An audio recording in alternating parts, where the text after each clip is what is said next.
जय जय रामकृष्ण हरी. सुप्रभात. परळ मुंबई येथील ओम स्वयंभू सिद्धश्री बाळ गणेश मंदिरातून गणपती बाप्पाचे आशीर्वाद घेत गजर कीर्तनाचा सोहळा आनंदाचा को पावड बाय गोपुरम कुंकू आणि हळदी पावडर. आजच्या भागात मी दीप्ती भागवत तुम्हा सगळ्यांचं भक्तिपूर्वक स्वागत करते. या देवी सर्वभूतेषु शक्तिरूपेण संस्थिता नमस्तस्यै नमस्तस्यै नमस्तस्यै नमो नमः. ओम जयंती मंगला काली भद्रकाली कपालिनी दुर्गा क्षमा शिवा धात्री स्वाहा स्वधा नमोस्तुते.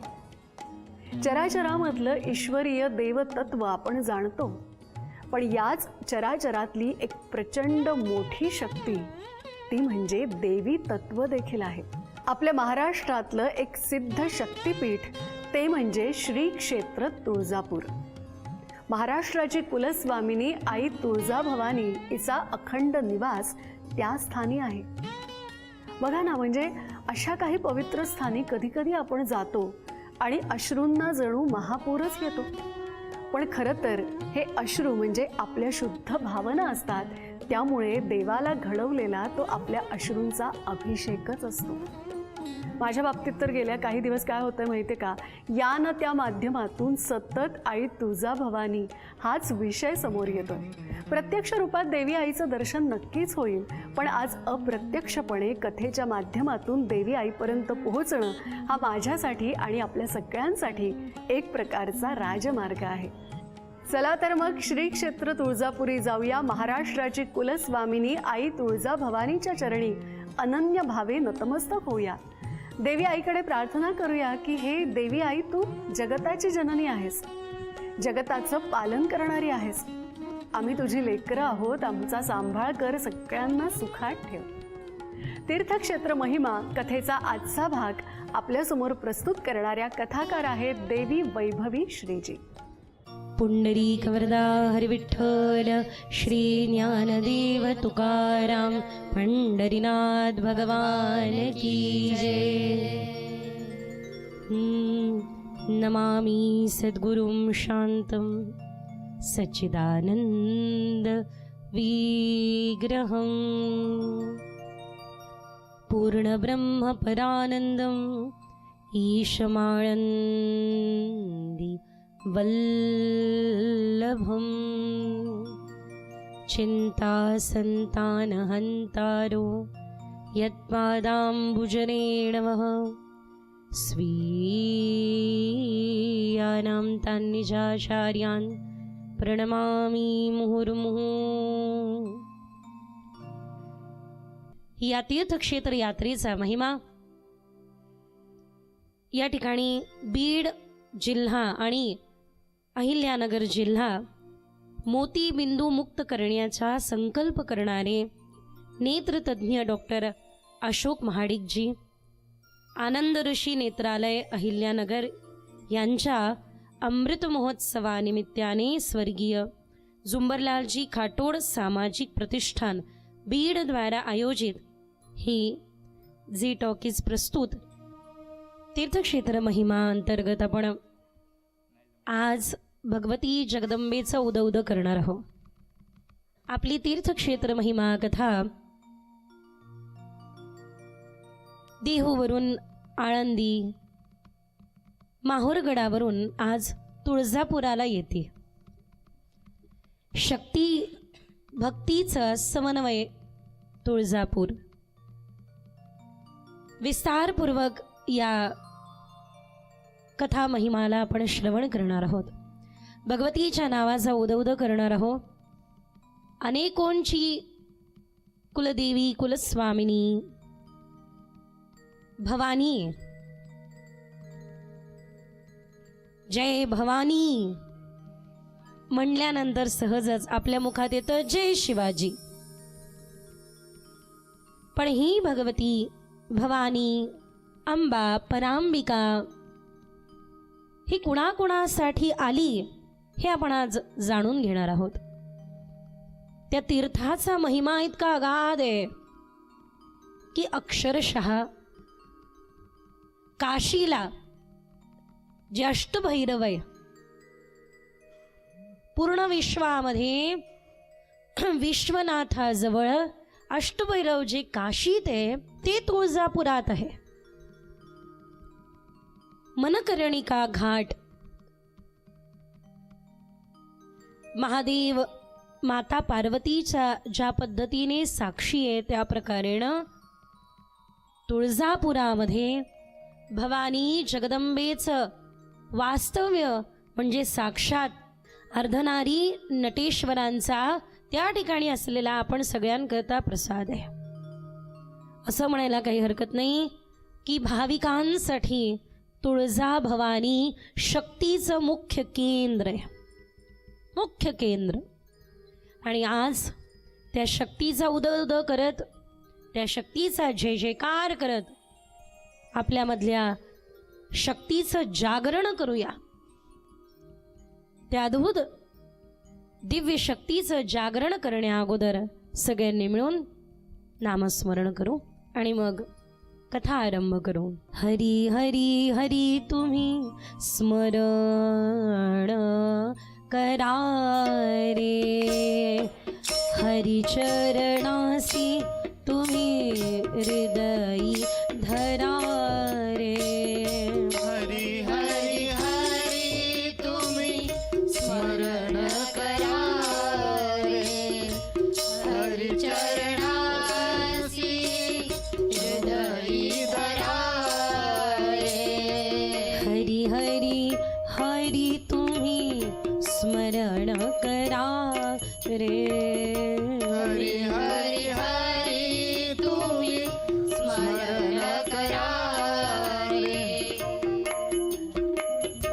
हरी हरी हरी तुम्ही स्मरण करा रे, हरी चरणासी स्मरण करा रे. हरी कथा जेथे सर्व तीर्थ तेथे, हरी कथा जेथे सर्व तीर्थ तेथे. कृष्ण गोदावरीसी नहारे. हरी हरी हरी तुम्ही स्मरण करा रे, हरी हरी हरी तुम्ही स्मरण करा, स्मरण करा, स्मरण करा रे. बोल जगदंबा माता की भवानीच्या नावानं. उदो आज आपल्याला नाही काही जमलं तर उद उद करता आलं पाहिजे. कधी कधी आपण म्हणतो हे कशाचं उद उद करतोय रे तू, असं काय आहे. आपल्याला अभिमान असला पाहिजे की आपण भवानीचे आहोत. आपली कुलदेवता, आपली कुलस्वामिनी भवानी आहे याचा अभिमान आपल्याला असावा आणि तिच्या नावाने उद उद करावं. कारण या विश्वामध्ये भले एखादी व्यक्ती ब्रह्मदेवाला मानणार नाही, विष्णूला मानणार नाही, शिवांना पण मानणार नाही, पण शक्तीला त्याला मानावंच लागेल. तो म्हणेल देवता या दुनियेत नाही, या जगामध्ये देवता नाही, पण शक्ती नाही असं त्याला म्हणता येणार नाही. कारण ज्यामुळे तो बोलतोय ते सामर्थ्य शक्ती आहे.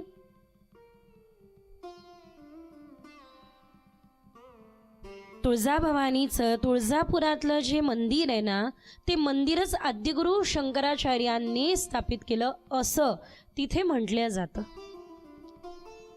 आद्यगुरु शंकराचार्य काश्मीर प्रदेशामध्ये पाखंडाचं खंडन करण्याकरता गेले. पाखंड खंडन. आणि त्यावेळेला तिथे आजारी पडले. त्यांच्या जीवनीमध्ये असं येतं. आणि एक छोटीशी कुमारिका त्यांच्या पुढे उभी झाली आणि म्हटले, काय झालंय? म्हणे, अगं बेटा, मला जरा तेवढं पात्र देणार का? माझ्यात शक्ती नाही राहिली. परत एकदा त्या छोट्याशा कन्येने आद्यगुरु शंकराचार्यांना विचारलं, काय काय नाही राहिलं? शक्ती नाही राहिली. त्यावेळेला ती छोटीशी कन्या म्हणते, इथे आलात कशासाठी? शक्तीचं खंडन करण्यासाठी आलात ना? आणि तुमच्यातच ती राहिली नाही का? याचा अर्थ तुम्हाला कळलं असेल की शक्तीचं मंडन करावं, खंडन नाही. शक्तीला धारण करावं. त्यावेळेला त्या छोट्याशा कन्येमध्ये जगदंबा आहे हे जाणून, भवानी आहे हे जाणून आद्य गुरु शंकराचार्य म्हणतात, आई अगं तुझं खंडन करायला नाही आलोय मी. शक्तीचं खंडन करण्याचं माझं काय सामर्थ्य? शक्ती आहे. भगवान म्हणतात, दैवी येशाम गुणमयी मम माया दुरत्यया. दुर्जय आणि माझी त्यामुळे शक्ती आहे, मी तिचं खंडन करत नाही आहोत. अगं वस्तुतः सत्य हे आहे, शक्तीच्या नावाखाली लोकांनी जे पाखंड चालवलंय त्या पाखंडाचं खंडन मी करायला आलोय. तारण मारण उच्चाटन संमोहन हे सगळं असावं भक्ताकडे. जो शक्तीचा, जो शाक्त आहे, जो शक्तीचा उपासक आहे, जो शक्तीची उपासना करणार आहे, त्याच्याकडे तारण शक्ती पण असावी. पण ती तारण कशाची? या मनाला तारून न्यावं. मन्नात तारयते ती मंत्र. या मनाला तारून नेण्याची शक्ती त्याकडे असावी. संमोहन शक्ती असावी. तंत्रामध्ये हे बघा, शाक्त परंपरेमध्ये मंत्र, यंत्र, मुद्रा याचा आधार घेतला जातो. मंत्रांचा आधार घेतला जातो. जसं की आपण सगळेजण म्हणतो, या देवी सर्वभूतेषु शक्तिरूपेण संस्थिता. म्हणा, नमस्तस्यै नमस्तस्यै नमस्तस्यै नमो नमः.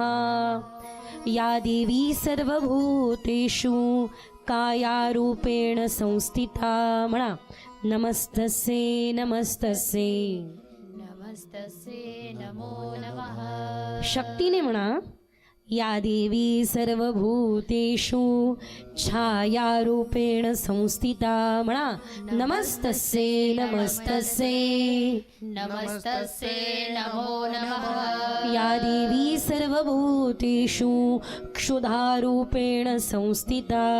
नमस्तस्यै नमस्तस्यै नमस्तस्यै नमो नमः. या देवी सर्वभूतेषु मातृरूपेण संस्थिता. नमस्तस्यै नमस्तस्यै नमस्तस्यै नमो नमः. बोल जगदंबा माता की, भवानीच्या नावानं. शक्तीचे जे उपासक आहे त्याकडे संमोहन शक्ती असावी. पण कशाचं संमोहन व्हावं? मला व्यक्तीचं संमोहन करायचं नाहीये. मग माझ्या मनाला या मोहनाच्या, भगवंताच्या चरणाशी सदा लीन ठेव. देवी तुझ्या चरणाशी सदा लीन ठेव, असं संमोहन व्हावं. उच्चाटन व्हावं. कशाचं उच्चाटन? मनाने उच्चाटन करावं. मारण व्हावं. कशाचं मारण व्हावं? माझ्या मनातल्या काम क्रोध बकरा मारा. या कामादी क्रोधादी अशा षड्रिपूंचं मारण व्हावं भगवती. हे भवानी, याकरिता आज ही यात्रा आपण आरंभ करू. मंत्र, यंत्र आणि मुद्रा, कवडीने पूजा होते भवानीची. म्हणून तुम्ही तुळजापुराला जाल तर त्या ठिकाणी कवडी मिळतात. कवडीने भवानीची पूजा होते. यंत्र, मंत्र म्हटले थोड्या वेळापूर्वी. मुद्रा पहा, भिन्न भिन्न मुद्रा आहे. महादेवांना तुम्ही कायम ध्यान मुद्रेमध्ये पाहता. अर्धनेत्र बंद, अर्धनेत्र उघडे, या मुद्रेमध्ये तुम्ही महादेवांना पाहता. तर भगवतीला कायम तुम्ही लिंग मुद्रेमध्ये, म्हणजे या ठिकाणी या पद्धतीची असलेली भगवतीची मूर्ती शिवांची आराधना स्वरूप आहे. तर त्याचबरोबर भवानी महादेवांच्या आराधिका तर आहेच, त्याच समवेत दैवी लिंग, देवी लिंग, लिंग देवी रूपाने त्या ठिकाणी विराजमान देखील आहे. साऊथ मधल्या तीर्थांमध्ये तुम्ही जाल तर वरती देवीचं मंदिर असेल तर खाली शिवलिंग असते. ती शिवलिंग काय, शिवलिंग नाही आहे, भगवती देवीचं लिंगचिन्ह रूप त्या ठिकाणी. भवानी तुळजापुराला कशी विराजमान झाली ही कथा आपण ऐकणारच आहोत. त्या अगोदर आपल्यामध्ये भवानी कुठे पहा.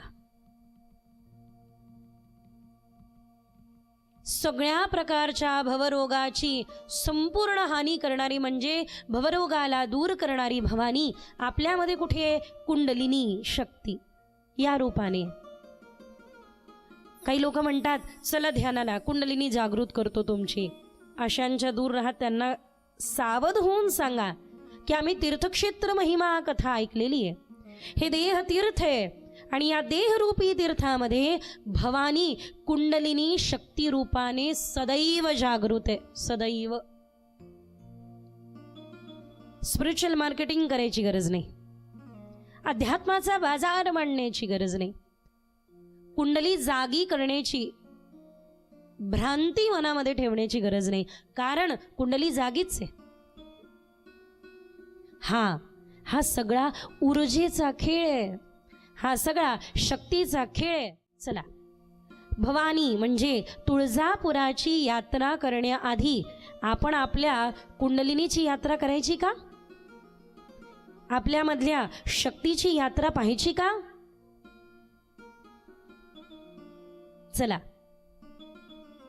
सप्तचक्र लक्ष द्या, खूप महत्वपूर्ण आहे, खूप सुंदर आहे. सप्तचक्र आपल्यामध्ये आणि त्या चक्राची सुरुवात होते, जो भाग जिथे तुम्ही बसलात जमिनीला जो स्पर्श करतोय तिथे मूलाधार चक्र. या मूलाधार चक्रामध्ये ऊर्जेचा नियम आहे, एनर्जीचा नियम आहे. त्याला निर्माण केल्या जात नाही, त्याला नष्ट करता येत नाही. निर्मिती संभव नाही. हे विज्ञानाची व्याख्या आहे ना, ही डेफिनेशन आहे ना एनर्जीची, की ना निर्माण केल्या जातं ना डिस्ट्रॉय केल्या जातं, फक्त one form to another form. एका रूपातून दुसऱ्या रूपामध्ये ऊर्जा प्रवाहित होत असते. काय होत असते? ऊर्जा एक रूपातून दुसऱ्या रूपात प्रवाहित होत असते. म्हणून आपल्या मूलाधार चक्रामध्ये ज्या ठिकाणी आपण जमिनीला स्पर्श करतोय तिथे असलेल्या मूलाधार चक्रामध्ये दोन रूपामध्ये ऊर्जा आहे. एक रूप आहे नकारात्मक जडता आणि एक रूप आहे सकारात्मक उत्साह. आपली कुंडलिनी जागृतच आहे, पण ती जडत्वामध्ये आहे. त्या एनर्जीचा उत्थान करून आपल्याला तिला उत्साहामध्ये स्थित करायचं असतं. उत्साह. काही लोक इतके जड असतात, नाकावरती बसलेली माशी पण दुसऱ्याने उठवायची. ये तू उठ, तुला दिसत आहे ना, तुला त्रास होत आहे ना, तू उठ. काही लोकांचं मला खरंच आश्चर्य वाटतं बघा. त्यांना म्हणावं चल ना स्वतःचा उद्धार करून घे, ते म्हणतील एक काम करा, एक खोली द्या, तुला खायला द्या, आम्ही पडलो राहतो तिथेच.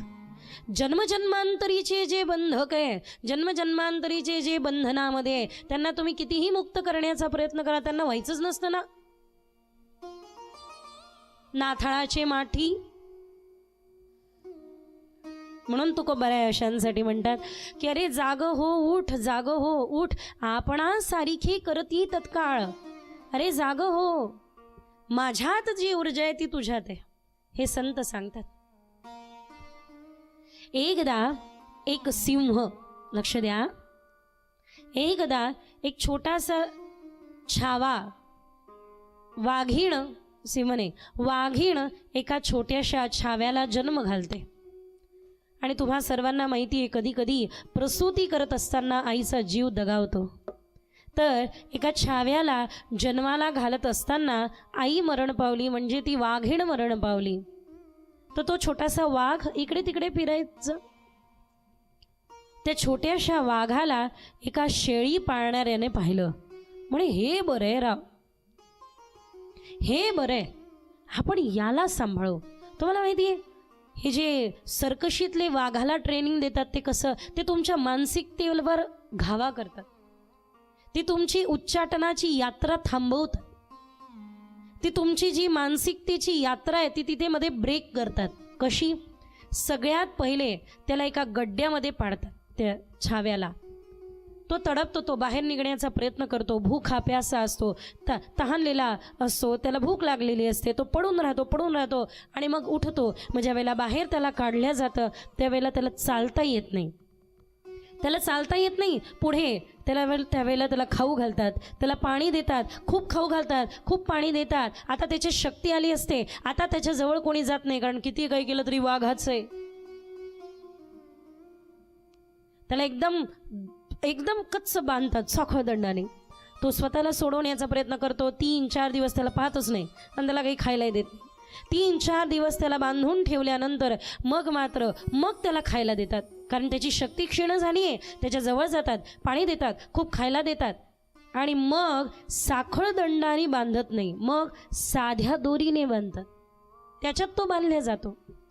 मानसिकतेची यात्रा कशी ब्रेक केल्या जात आहे पहा. पहिले त्याला असं वाटलं की खायला दिल्यानंतर आपण दंडात बांधल्या गेलो, नंतर खाल्ल्या दिल्या गेल्यानंतर आपल्याला एका साखळीत बांधलं, नंतर दोरीत बांधलं आणि मग आपल्याला मोकळं सोडलं. म्हणजे हे खायला देतील, मग आपल्याला मोकळं सोडतील. त्याच्यातली शक्ती तो विसरलेला असतो. त्याच्यातली शक्तीने जे उच्चाटन करायचं ती यात्रामध्येच थांबलेली असते. एक वाघ, ते वाघिणीच ते जे छावा तो तिथे जन्माला आला, तिथेच पडून राहिला. एका शेळी पाळणाऱ्याने त्याला पाहिलं आणि त्या वाघ्याच्या छावाला सांभाळायला सुरुवात केली. बकऱ्या जशा म्याम्या करायचा तसा हा म्याम्या करायचा. बकरी जसं गवत चरायचं तसा हा पण गवत चरू लागला. एकदा एका मोठ्या वाघाने डरकळी फोडली. सगळ्या बकऱ्या म्या म्या म्या करत फिरू लागल्या, इकडे तिकडे पळू लागल्या आणि हा छोटा छावा हाही पळू लागला. या मोठ्या वाघाने ते छाव्याला पकडलं. थम. त्याला आश्चर्य वाटलं ना. तो म्हटला, 1 मिनिट, हे सगळे पळताय ठीक आहे, हे माझ्या डरकाळीला घाबरताय ठीक आहे, तू का घाबरतोय रे? तर तो छोटासा छावा म्हणतो, सोडा मी बकरी आहे, सोडा मी बकरी आहे. म्हणतात याला याची जाणीव नाही, चल मी तुला दाखवतो तू कोण आहे. थांबलेल्या पाण्यामध्ये त्याला तोंड दाखवल्या जातं. बघ, जसा मी आहे तसं तू आहे, जशी मला मूछ आहे तशी तुला आहे. अरे जसं मी ओरडल्यानंतर जंगल घाबरतं, तुझ्याही डरकाळीने हे जंगल घाबरू शकतं. त्याला अनुभूती करून दिली तो कोण आहे, त्याला जाणीव करून दिली तो कोण आहे. तसंच या संसारामध्ये जन्माला येऊ आपली अहंता आणि ममता इतकी वाढते की मी माझं करता करता बकरी बनून जातो. मी माझं विसरून जातो आपण कोण आहोत. त्यावेळेला संत कृपा करतात, आपल्याला पकडतात आणि तीर्थक्षेत्र महिमा कथेमध्ये किंवा संत संगतीमध्ये आणून आपलं तोंड दाखवतात. बघ तू कोण आहेस. त्या थांबलेल्या पाण्यामध्ये तुझा चेहरा पहा. जसं मी आहे तसं तू आहे. जसं मी माझ्या ऊर्जेचं उत्थान केलं तोही करू शकतोस बाळ. जशी मी माझी दिव्यत्वाची यात्रा संपन्न केली तुझीही दिव्यत्वाची यात्रा संपन्न होऊ शकते बाळ. जसं मी जीवनाचा उद्धार केला किंवा उच्चाटन केलं तसं तुझ्याही शक्तीचं उच्चाटन होऊ शकतं बाळ. म्हणून माऊली, म्हणून तुकोबर आहे, म्हणून नाथबाबा, म्हणून मुक्ताबाई, म्हणून हे संत कृपावंत कृपा करतात आणि आपल्यातल्या शक्तीचं, आपल्यातल्या भवानीचं उच्चाटन करतात. ही शक्ती कशी उच्चाटन पावते पहा. मग ही ऊर्जा मूलाधार चक्रातून जडतेतून उत्साहामध्ये येते. तिथून पुढे चार बोट वरती आपल्या जननेंद्रियाच्या पाठीमागे आहे, ते म्हणजे स्वाधिष्ठान चक्र. या मूलाधार चक्रानंतर स्वाधिष्ठान चक्रामध्ये 2 ऊर्जा आहे. सकारात्मक आहे क्रियाशीलता, नकारात्मक आहे कामवासना. ज्या वेळेला व्यक्ती कामवासनेमध्ये असतो त्यावेळेला तो क्रियाशील नसतो, क्रिएटिव्ह नसतो. तुम्ही जितके जास्त क्रिएटिव्ह तेवढी तुम्हाला वासना कमी त्रास देणार. जे कलाकार असतात, जे असे अद्भुत रागांची साधना करतात, जे अद्भुत अद्भुत कलेची साधना करतात, जे जे सायंटिस्ट असतात, त्यांना वासना का त्रास देत नाही? मला या मार्गावरती चालताना माझी बहीण म्हटली की ताई तू चालते खरं या मार्गावरती, पण मात्र हा मार्ग कसा आहे, जीवनामध्ये अनेक अडचणी येतील, त्यावेळेला तू काय करेल? मी एकच गोष्ट सांगितली, माझ्यावरती गुरूंची जबाबदारी आहे आणि मी क्रियाशील राहील. ज्या वेळेला जीवनात आपण क्रियाशील असतो त्यावेळेला आपल्याला न वासना त्रास देते, आपल्या जीवनामध्ये फक्त उपासना प्रगट होते. तर या ठिकाणी ज्या वेळेला वासनेमध्ये आपण जातो त्यावेळेला आपण निष्क्रिय होऊन जातो, पण ज्या वेळेला आपण क्रियाशील राहतो त्यावेळेला त्या ऊर्जेचं उत्थान झालेलं असतं. मग भवानी म्हणजे तुळजापुराची यात्रा पहिले आपण आपल्या शरीरापासून सुरू करू. मग नाभीमध्ये आहे मणिपूर चक्र, 4 ऊर्जा आहे, 2 नकारात्मक 2 सकारात्मक. नकारात्मक कोणत्या? लोभ आणि कंजूसी. हे लोक कंजूस असतात. लोभ आणि कंजूशी म्हणजे ईर्ष्या. आणि नंतर ऊर्जा आहे उदारता आणि संतोष समाधान. काही लोकांना तुम्ही सुंदर केलेली नथ दाखवा, नवीन केली 2 तोळ्याची आहे, नवीन केली 2 तोळ्याची आहे, ती म्हणेल 2 तोळ्याची आहे, माझी 4 तोळ्याची आहे आणि तुझ्यापेक्षा चांगली आहे. त्यावेळेला तुम्ही तिला म्हणाल तुझ्या का गं पोटात दुखतं? मी मेहनतीने केली आहे. पोटात दुखणे म्हणजे काय? हे मणिपूर चक्र आहे. या ठिकाणी मणिपूर चक्रामध्ये तसे भगवतीचा वास हा मणिद्वीपमध्येच आहे. तर या ठिकाणी उदारता आपल्या जीवनामध्ये यावी. मग तिथून ऊर्जा उत्थान करते हृदयस्थानामध्ये अनाहत चक्रामध्ये 2 ऊर्जा, प्रेम आणि भय. भीती वाटली तरी दडपण इथे येतं आणि प्रेम निर्माण झालं तरी हृदय भरून येतं. आपण म्हणतो ना दिल से दिल मिले, असं म्हणतो का? किडनीला किडनी भेटली हो त्यांची. एखाद्यावर प्रेम निर्माण झाल्यानंतर आपण असं म्हणतो का त्यांच्या फुफ्फुसाने त्यांच्या फुफ्फुसाचा स्वीकार केला, असं म्हणतो की यांच्या हृदयाने त्या हृदयाचा स्वीकार केला, असं म्हणतो. या गुडघ्याचे त्या गुडघी असं म्हणतो की या हृदयाचे त्या हृदयी असं म्हणतो. बोला ना तुम्ही, हसतही नाही, माझ्याकडे एवढे मोठे मोठे डोळे करून रागाने पाहता. हृदय मिळतात ना, त्यामुळे प्रेमाची जी संवेदना आहे ती या हृदयस्थानी आहे. मग तिथून ज्या वेळेला काही जणी चेक करताय आहे का माझ्यात प्रेम आहे, असू द्या. प्रेम असेल तर सर्वांवर असेल. काही लोक म्हणतात आमचं तुमच्यावरच प्रेम आहे बाकी कोणावर नाही, तो मोह आहे. चेक करून घ्या. प्रेमाची व्याख्या, प्रेमाची परिभाषा चुकीची करत तर नाही आहात ना. तुमच्यावरच खूप प्रेम आहे, हा मोह आहे. जर प्रेम आहे तर सर्वांवर आहे. प्रेम. त्यानंतर कंठामध्ये विशुद्धी चक्र. या विशुद्धी चक्रामध्ये भवानी ऊर्जा 2 रूपामध्ये निवास करते. काय? एका ठिकाणी दुःख आणि एका ठिकाणी कृतज्ञता. दुःखामध्ये पण अश्रू आले की दाटून इथेच येतं. आपण म्हणतो ना दाटून कंठ येतो. आणि ज्या वेळेला कृतज्ञता जागी होते त्याही वेळेला इथेच संवेदना होतात. त्यानंतर आज्ञाचक्र. या ठिकाणी शिवांचा 3रा नेत्र आहे, तो क्रोधाचं पण प्रतीक आहे आणि ज्ञानाचं पण प्रतीक आहे. त्यामुळे भवानी आपल्या या कुंडलिनी मध्ये जी यात्रा करते ती पुढची भवानीची यात्रा आहे. ती म्हणजे या ठिकाणी जर क्रोध असेल तर ज्ञान नाही आणि जर ज्ञान असेल तर क्रोध नाही. आणि मग थेट या ठिकाणी सहस्रार चक्रामध्ये ती आहे. कोणत्या रूपामध्ये? आनंदमयी चैतन्यमयी सत्यमयी परमेश्वरी आनंदमयी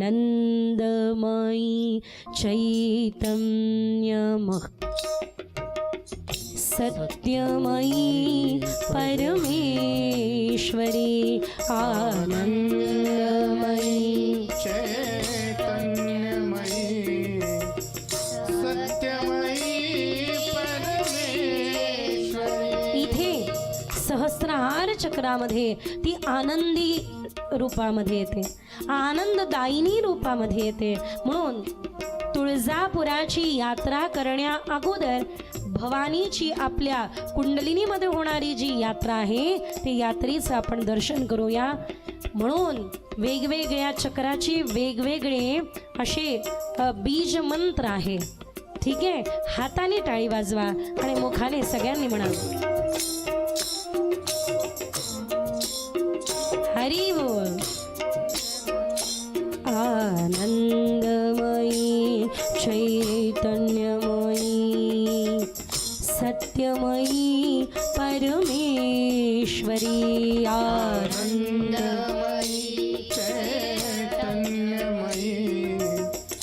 सत्यमयी परमेश्वरी. आनंदमयी चैतन्यमयी सत्यमयी परमेश्वरी. आनंदमयी चैतन्यमयी सत्यमयी परमेश्वरी. सत्यमयी परमेश्वरी. सत्यमयी परमेश्वरी. बोल जगदंबा माता की. आता ऐका, सतयुगामध्ये ही भक्तांसाठी आली, गोरगरिबासाठी आली. त्रेतायुगामध्ये ही श्रीरामांसाठी आली. म्हणून एक नाव भवानी जगदंबेचं रामवरदायिनी असं पण आहे बरं का. सतयुगामध्ये ही आपली कुलस्वामिनी. जरा लक्ष देऊ नाही का, अनेकोंची कुलस्वामिनी कोण आहे? भवानी आहे. भवानी मातेने प्रभू रामचंद्रांना वर दिला की तुम्हाला शांतिरूपी सीता मिळेल. तुम्हाला जर का तुमचे इष्ट प्रभू हवे असेल, तुम्हाला साधना सफल करायची असेल, तुम्हाला आराधना पूर्ण करायची असेल, अथवा तुम्हाला भोग हवा असेल अथवा योग हवा असेल, तर ती दात्री कोण होईल? भवानी होईल, तुमची कुलस्वामिनी होईल, तुमची कुलदेवता होईल. कोणत्या पद्धतीने तिचं पूजन करावं, कोणत्या पद्धतीने तिचं अर्चन करावं की जेणेकरून ती आपल्याला वरदायिनी होईल, ते आपण आज या ठिकाणी ऐकणार आहोत. तीर्थक्षेत्र महिमा कथा अंतर्गत ऐका. ही सतयुगामध्ये भक्तांसाठी आली, त्रेतायुगामध्ये श्रीरामांसाठी आली. म्हणून हिचं एक नाव रामवरदायिनी देखील आहे. ही द्वापार युगामध्ये युधिष्ठिराकरिता आली. ज्यावेळेला कृष्ण अवतार घेतला भगवान विष्णूने, त्यावेळेला ही युधिष्ठिराला वरदायिनी ठरली. आणि ही कलियुगामध्ये, हे महत्त्वाचे, आणि या ठिकाणी ही कलियुगामध्ये छत्रपती शिवरायांना वरदायिनी ठरली. छत्रपती शिवरायांची कुलस्वामिनी कुलदेवता या संपूर्ण विश्वपटलावरती भगवा ध्वज लहरवण्याकरिता आणि या विश्वामध्ये स्वराज्य निर्माण व्हावं ही श्रींची इच्छा, ही गर्जना करणारी छत्रपती शिवरायांची वाणी भवानी वरदायिनी. किती सुंदर नाही का. सतयुगामध्ये भक्तांसाठी, त्रेतायुगामध्ये रामासाठी, द्वापार युगामध्ये युधिष्ठिरासाठी, तर कलियुगामध्ये छत्रपती शिवराय व आपण सर्व आपल्या कुलस्वामिनी असलेल्या भवानींच्या भक्तांसाठी ही जगदंबा या ठिकाणी आली.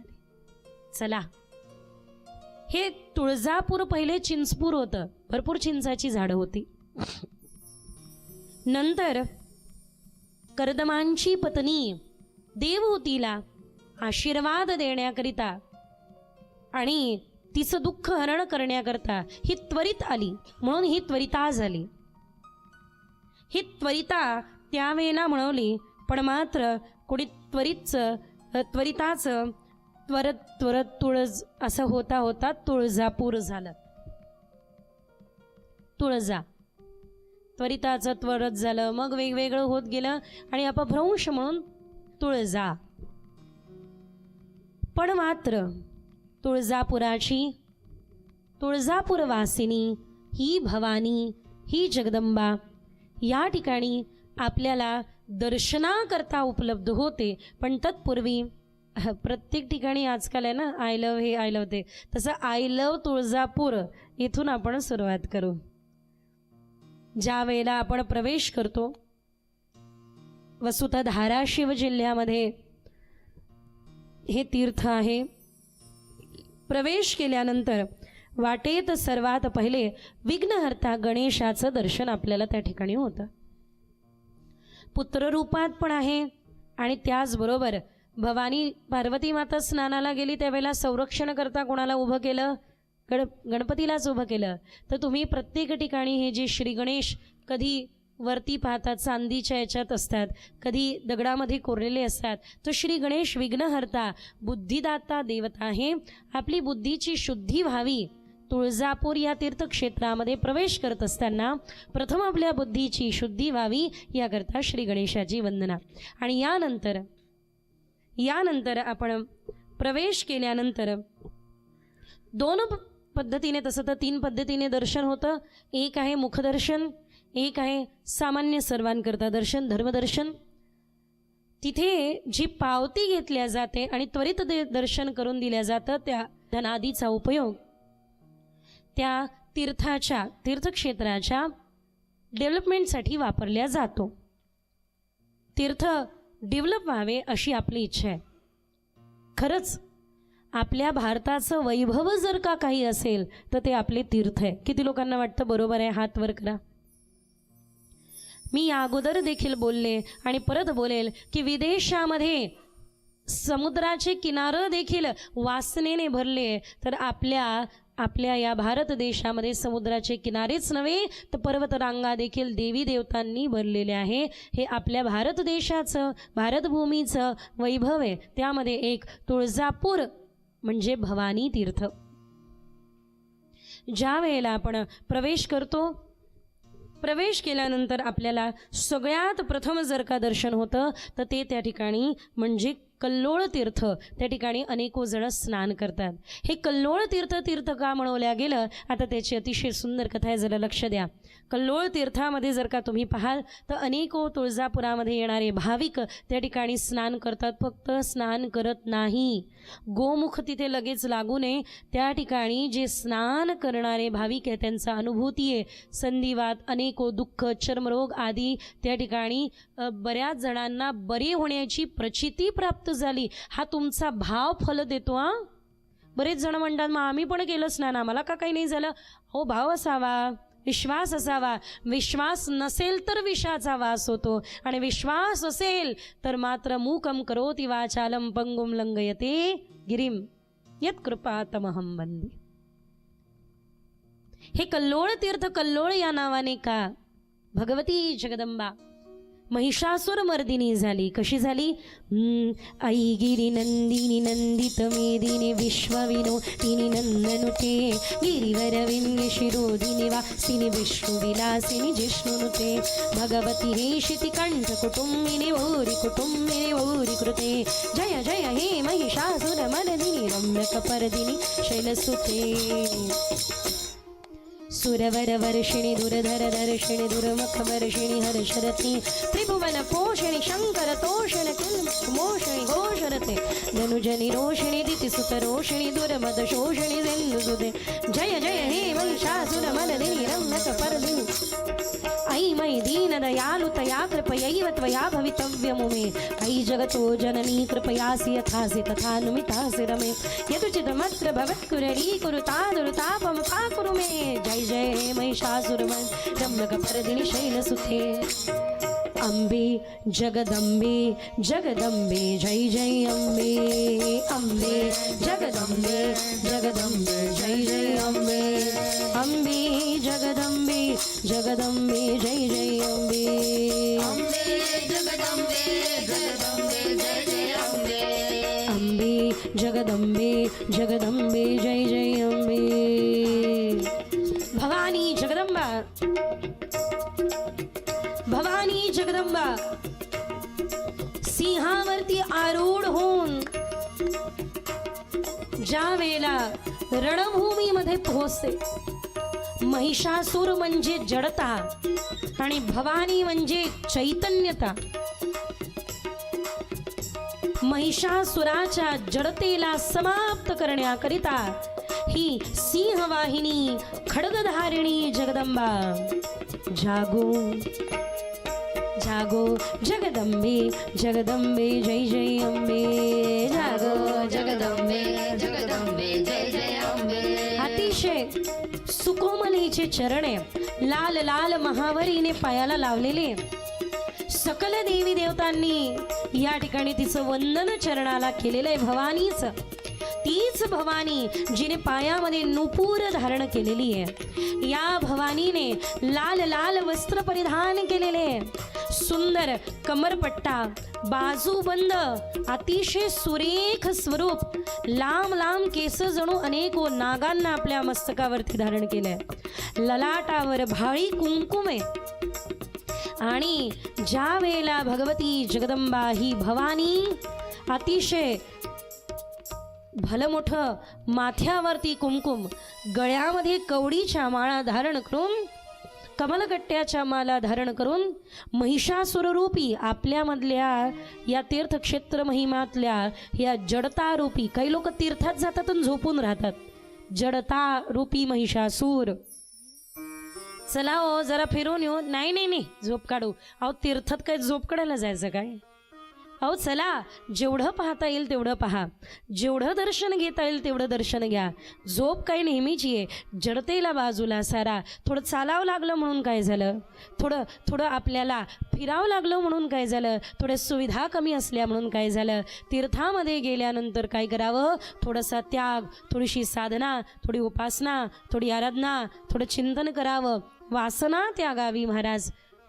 कामुक कुठलीही क्रिया करू नये, तीर्थामध्ये तरी करू नये. नाही तर करायला गेलो तर पुण्य कमवून आलो पाप.